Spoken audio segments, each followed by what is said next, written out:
خانو د ټول ناول خو عادل ارمان صاحب ته مبارکي ورکوم چې کتاب یې چاپ کړی دی او بیا د ټولو نه زیاته مبارکي په دې خبره چې په داسې عمر کې کتاب چاپ کړی دی چې دا زما په معلوماتو کې اوله دغه خبره ده چې د 1400 کالو په عمر کې کتاب چاپ کړی دی. موږ چې د 1400 کالو په عمر کې نو موږ پښتو هم سمه نه شو لوستی او چې کله ژوند تیر کو نو الو شاعري شروع کړه.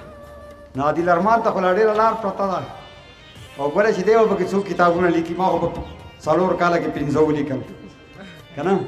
نو دی چې دغه زما د عمر ته رارسي نو زما امید دی چې ده به یو 100 کتابه خو به یې لیکلي او خدای پاک ته توفیق ورکړي چې دغه خپلې جذبې او حوصلې وساتي او د دې نه پس به د سره یو څو شعرونه شریک کړم چې دغه یو ملګري پکې اواز وکړی 80 کاله ژوندون والا ووایه نه. زما یو قطعه ده چې 80 کاله ژوندون خو څه وړه تجربه نه ده. 80 کاله ژوندون خو څه وړه تجربه نه ده. د هر سړي د مینې پرسنټیج راته معلوم دی او د ژوند تودو سړو را باندې ډېر څه زده کړي. په دغه کتابچه کې هر یو پیج راته معلوم دی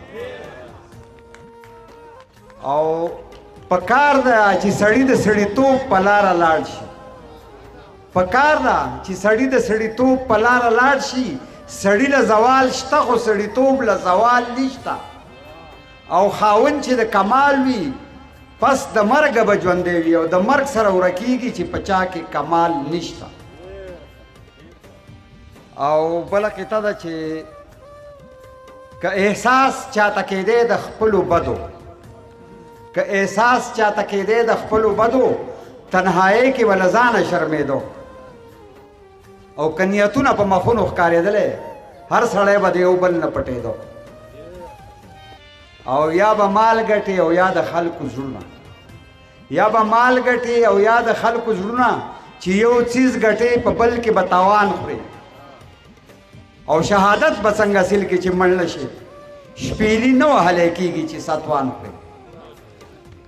او بله قطعه ده چې تک تورو ته سپین وایه تک تورو ته سپین وایه او زهرو ته ګبین وایه او وخت به دې لږ ښه وځي شپې ته ماسپښین وایه. او دا اخري قطعه سره شریکومه چې د خپلو خپو په زور باندې د وړاندې تلو قایل یم. د خپلو خپو په زور باندې د وړاندې تلو قایل یم.